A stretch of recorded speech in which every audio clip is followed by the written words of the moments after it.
Bonsoir à toutes et à tous, bienvenue dans ce journal.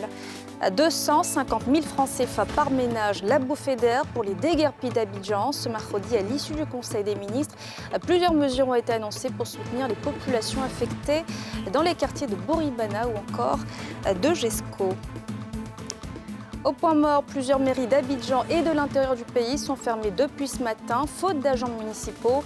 Ces derniers sont en grève, ils réclament de meilleures conditions de travail. Et puis à Yopougon, des contrebandiers ont été stoppés dans leur élan. 3500 cartons de boissons frelatées ont été interceptés ce mercredi par les services de répression des fraudes.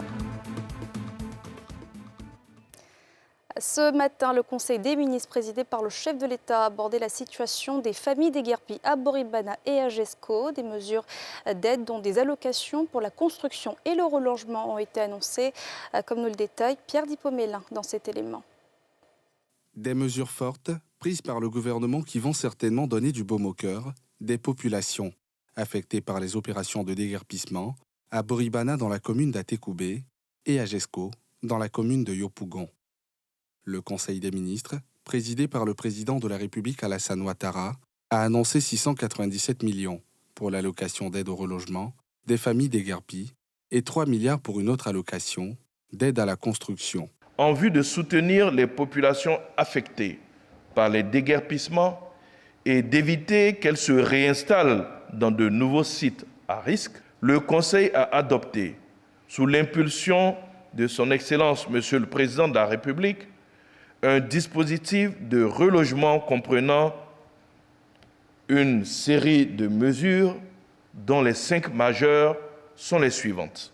Le soutien de l'État au relogement à hauteur de 250 000 francs CFA par ménage. Le montant global du soutien de l'État aux populations affectées dans les quartiers de Boribana à Atekoubé et de Jesco à Yopougon est évalué sur la base de cette allocation forfaitaire à 697 millions de francs CFA. L'allocation d'une aide à la construction d'un montant forfaitaire de 1 million de francs CFA par famille en vue de les accompagner dans la construction de leur maison. Des plans types seront mis à disposition des familles concernées par les agents du ministère en charge de la construction dédiés spécialement à cette tâche. Le coût global de cette mesure est estimé à 3 milliards de francs CFA pour les ménages affectés dans les quartiers de Boribana à Atekoubé et de Jesco à Yopougon. Outre les allocations aux victimes, le gouvernement va accompagner les propriétaires ayant des titres fonciers en vue d'acquisition de parcelles en pleine propriété et va mettre à disposition des parcelles soumises à des baux amphithéotiques en vue d'acquisition pour les nationaux. La mise à disposition d'un terrain de 75 mètres carrés ou de 100 mètres carrés, selon la taille de la famille, avec la signature d'un bail amphithéotique sur une durée de 20 à 25 ans pour un loyer de 10 000 francs CFA par mois, au terme duquel les nationaux impactés deviendront propriétaires des terrains attribués. Un site potentiel pour le recasement a déjà été identifié. Les travaux d'urgence d'aménagement de voiries, d'adduction en eau et en électricité seront lancés incessamment pour un coût global de 15 milliards de francs CFA. Le district autonome d'Abidjan, c'est une trentaine de quartiers précaires qui ont été identifiés avec des sites à risque. Depuis 2005, ce sont environ 10 à 15 personnes qui meurent par an suite à des éboulements, glissements de terrain, effondrements et inondations. Ce dispositif de relogement va faciliter les opérations de démolition et l'assainissement de ces zones à risque. Le trophée de la CAN 2023 remporté par la Côte d'Ivoire a été présenté à la primature ce mercredi en présence du chef du gouvernement Robert Begré-Mambé. Le président de la FIF, Idriss Diallo, a appelé à des moyens conséquents pour préserver les acquis, notamment les infrastructures. Les précisions de Salif Yalekoué et de Cheikh Bleu. Le trophée de la 34e édition, décroché par les éléphants à domicile le 11 février dernier, a été présenté à la primature. À cette occasion, le Premier ministre Robert Begré-Mambé a salué tous les acteurs qui ont contribué au succès de la Coupe d'Afrique que la Côte d'Ivoire a accueilli avec à la clé le succès des pachydermes ivoiriens. Cette coupe est la somme de votre intelligence et de votre ferveur pour votre pays. C'est le résumé de tout ce que vous avez été pour la Côte d'Ivoire. Que chacun de nous savoure cette coupe, mais cette coupe appelle d'autres succès. Quand on a fini un chantier important, il faut l'oublier rapidement et attaquer un autre chantier parce que la bataille qui vient maintenant, c'est la Coupe du Monde. Il faut défendre notre statut et il faut se faire respecter. À son tour, le président de la FIF, la Fédération ivoirienne de football, a réitéré son vœu de préserver les acquis de cette CAN, d'où son plaidoyer. La CAN 2023 s'est achevée dans la liesse et le bonheur avec une 3e étoile pour notre pays. Elle nous laisse également, en tant que partie prenante du mouvement sportif ivoirien, d'une part, en termes de transfert de compétences dans l'organisation des événements sportifs d'envergure et d'autre part, des infrastructures sportives de qualité réalisées aux normes internationales.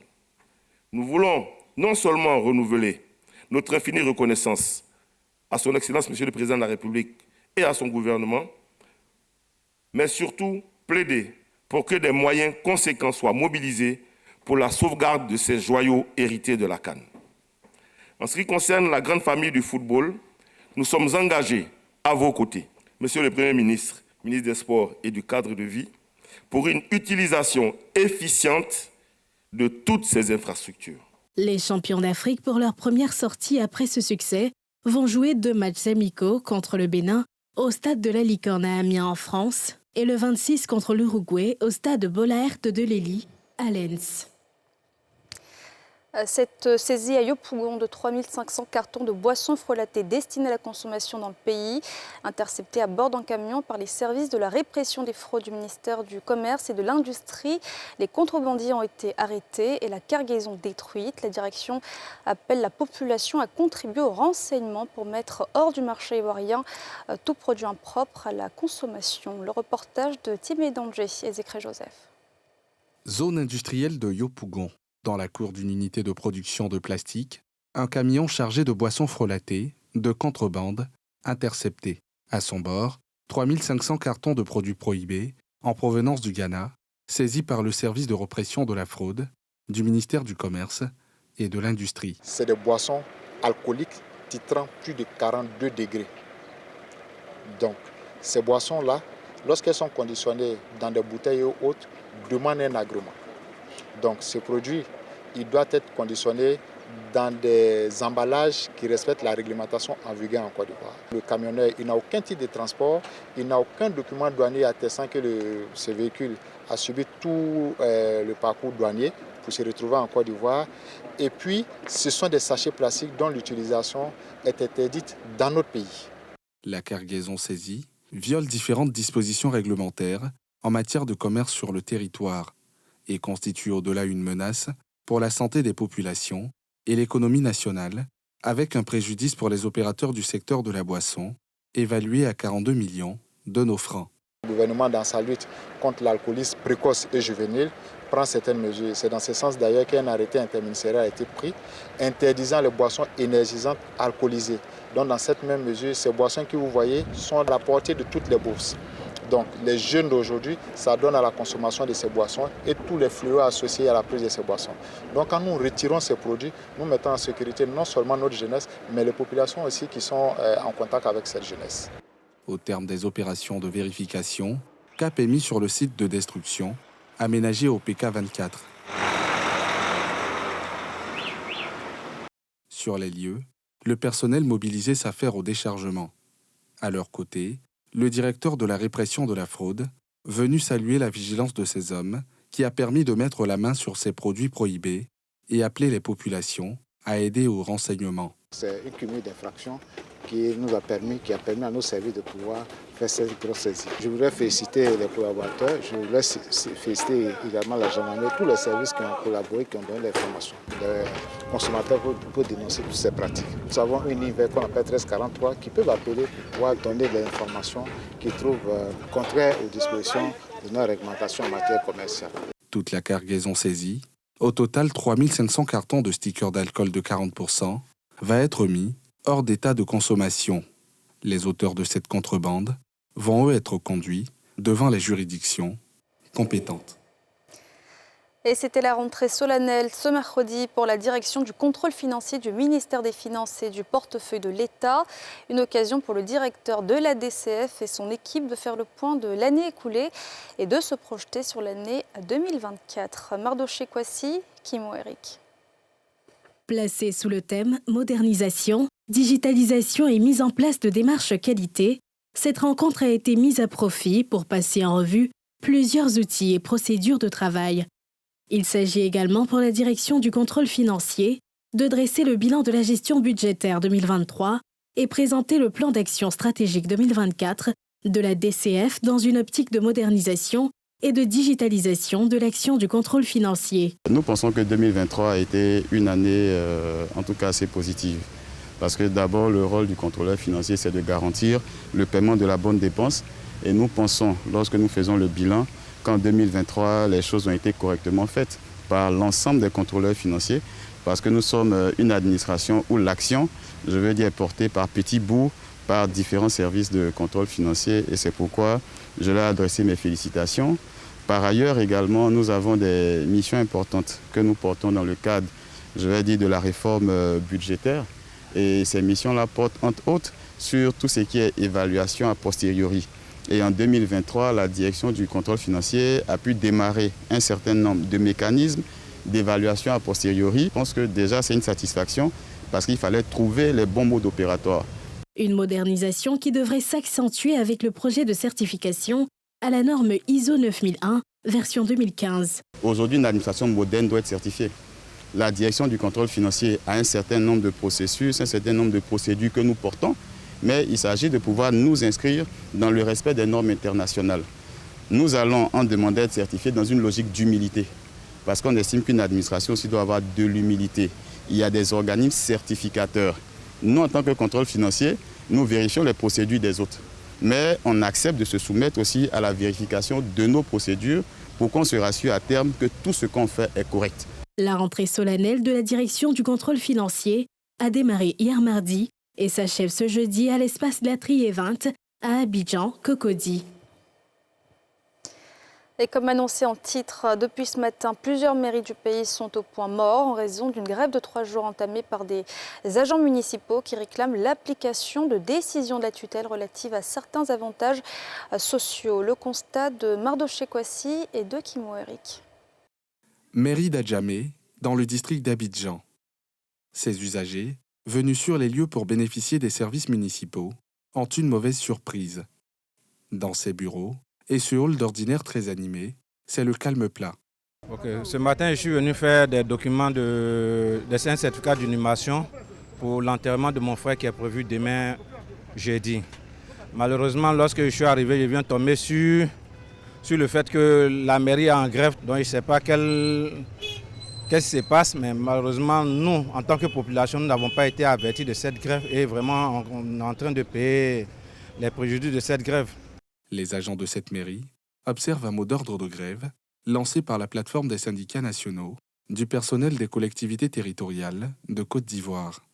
Un collectif regroupant 3 syndicats. Un mot d'ordre de grève suivi dans plusieurs communes d'Abidjan, notamment à Koumassi, Marcouri et au Plateau, où nous avons rencontré le porte-parole des syndicats grévistes. Et les discussions que nous avons eues hier n'ont pas abouti. Nous étions face à un mur. C'est l'échec des négociations dont nous sommes entrés en grève ce matin. On demande tout simplement à la DDGL, à la tutelle, de payer les indemnités de départ à la retraite selon le mode de gestion antérieur, en attendant de nouveaux textes. La deuxième raison, c'est les mesures sociales du président de la République. Nous sommes travailleurs de Côte d'Ivoire. Le privé a été augmenté, le public a été augmenté. Les agents des collectivités n'ont eu aucun effet financier sur leur salaire. Nous trouvons ça inadmissible, inacceptable. Même ambiance dans certaines communes de l'intérieur du pays, comme ici à Yamoussoukro, la capitale politique, où quelques agents de la police municipale assurent le service minimum et la sécurité des lieux. Yamoussoukro, avec sa spécificité, le mot d'ordre a été suivi à la lettre. Cette grève n'est dirigée contre personne, contre aucun élu.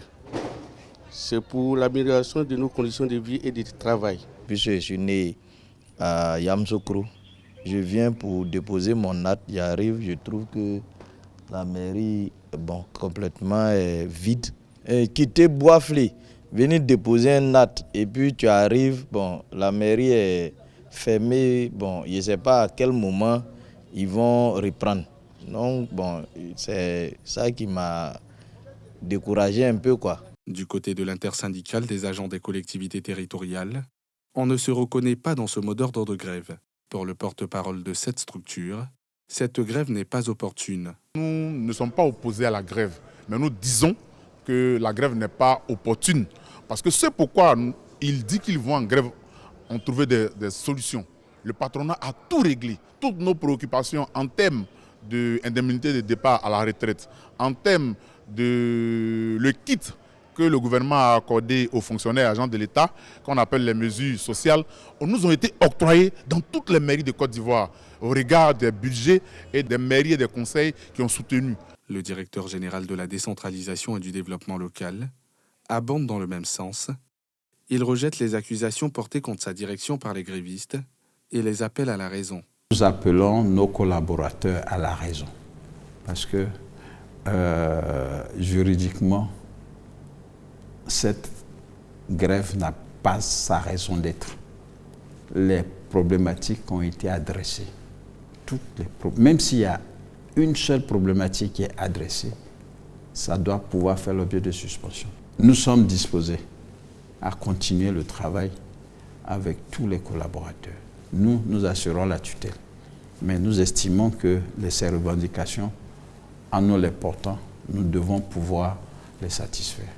Réunis au sein de l'UVIC aussi, les maires dénoncent un vice de procédure dans la transmission du préavis de grève. Ils appellent leurs employés à la raison. Les syndicats grévistes, eux, annoncent pour le lundi prochain une assemblée générale bilan de la grève afin de décider de la conduite à tenir pour la suite. La Commission nationale de la francophonie a lancé l'édition 2024 de la Journée internationale de la francophonie en cours jusqu'au 20 mars prochain. Les festivités ont été inaugurées lors d'une conférence de presse à Abidjan et c'était en présence de Mardoché Kwasi et Zécré Joseph. Devant la presse nationale et internationale, la secrétaire générale de la Commission nationale de la francophonie et son équipe ont levé un coin de voile sur l'Organisation internationale de la francophonie et son fonctionnement, non sans oublier de décliner les enjeux de cette célébration, ainsi que les articulations de la journée du 20 mars, qui marque la célébration officielle de la journée de la francophonie. Nous aurons la matinée un panel sur un thème qui est le français pluriel.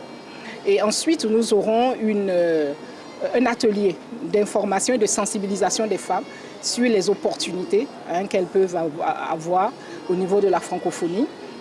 Ensuite, l'après-midi, ce sera la grande célébration solennelle. Et à cette occasion, il y aura une conférence inaugurale. Une célébration qui se tient cette année autour du thème « Créer, innover, entreprendre en français ». C'est vraiment pour montrer que dans l'espace francophone, c'est un espace d'opportunité.